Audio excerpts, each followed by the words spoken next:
naman yon? Yung teacher ko. O bakit anong ginawa? Binato ko ng eraser tapos pinay-squat ako.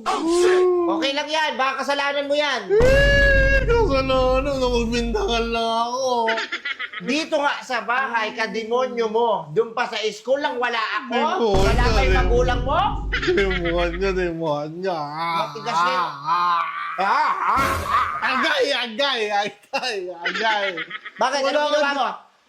Magbintangan ako, mag-iingay. Hindi naman ako yung katabi ko yun eh. Alam nyo kayo, napaka-aarte nyo na. Yung Charlie yun eh. Nung araw, nak, Oh. yung teacher namin, kinukulong pa kami doon sa mitaguan ng walis. Ha? Kayo nga arte nyo, binato lang kayo ng eraser sa mukha. Tapos pina-squat lang kayo. Wala kang gagawin, hindi mo puntahan. Ba't ko pupuntahan?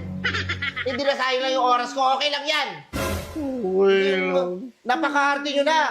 Dati, okay lang naman sa'yo. Kahit may sumampal pa nga sa akin na teacher dati.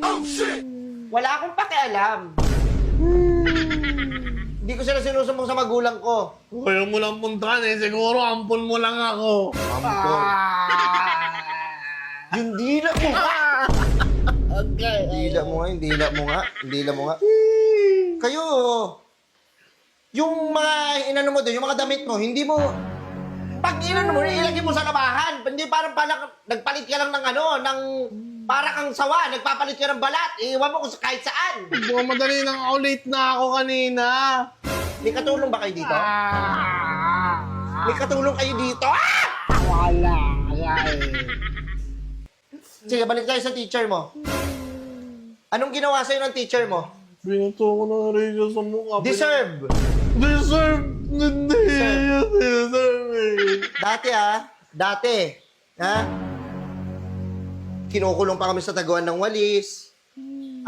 Pinapaano pa kami sa initan, sa araw. Pinapag-squat pa kami doon. Ang sasaya pa namin. Kayong arte nyo, konting ano lang sa inyo. Si Bidyo.